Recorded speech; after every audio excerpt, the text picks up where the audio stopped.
কালিয়াগঞ্জ রামকৃষ্ণ সেবাশ্রমের উদ্যোগে ক্যান্সার সচেতনতা শিবির। এই ক্যান্সার সচেতনতা শিবির ক্যান্সার সম্পর্কে বিদ্যালয়ের ছাত্রছাত্রীদের সচেতনতা সম্পর্কে বিশদভাবে আলোচনা করেন ডক্টর তন্ময় বসাক।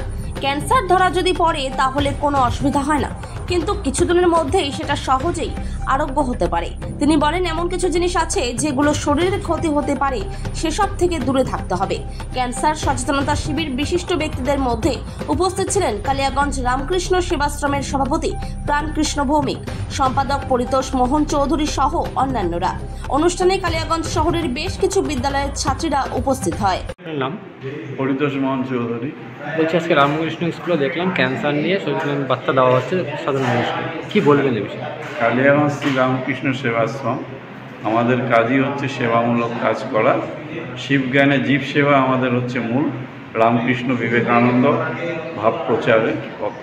আমরা এখানে গত 2/7/25 তারিখে আমরা বিভিন্ন ডাক্তারবাবু, যেমন ডক্টর অনিন্দ্য সরকার বা তাপস ভূঁইয়া, মোট 7 জন ডাক্তার এসেছিলেন। রুগী হয়েছিল 300।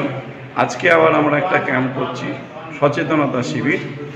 মেয়েদের মধ্যে যে সার্ভাইভাল ক্যান্সার, ব্রেস্ট ক্যান্সার বা বিভিন্ন ক্যান্সারগুলো যে মেয়েদের মধ্যে প্রবণতা বেশি, সেই সচেতনতা শিবির আমরা আজকে প্রথম শুরু করলাম।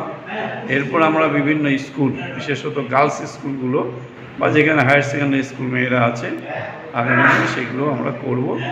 এটাই আমরা শুরু করলাম। আগামীতে আমাদের বাকি প্রোগ্রামগুলো হবে। কেমন চিন্তাভাবনা হঠাৎ কেন আপনাদের? আমরা দেখেছি আমাদের ভক্তর মধ্যে আশ্রমের কিছু একই পরিবারে 2 জনের ক্যান্সার, ব্রেস্ট ক্যান্সার হয়েছে। তখন আমার মাথায় আমাদের কমিটি এটা আলোচনা করে আমরা দেখেছি যে আমাদেরকে এই বিষয়ে কিছু একটা করতে হবে। তো সেই জন্য আমরা ডক্টর তন্ময় বসাককে পেলাম। রায়গঞ্জে অল্প দিন হলো জয়েন করেছে, রায়গঞ্জ মেডিকেল কলেজ হসপিটালে। তার সাথে যোগাযোগ করলাম, উনি সাড়া দিলেন, তাই এই আমরা শিবির করছি।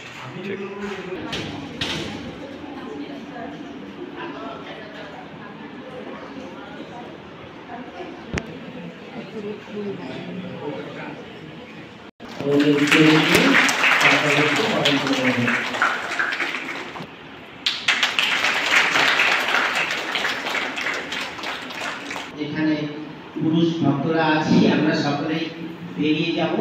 যেহেতু মূলত আজকের সার্ভাইকাল ক্যান্সার এবং ব্রেস্ট ক্যান্সারের উপরে আজকের এই আলোচনা চক্র, সেটা তো দিয়ে যাচ্ছি।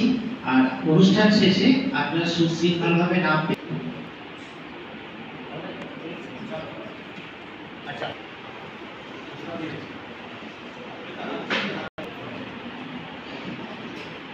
নমস্কার সবাইকে।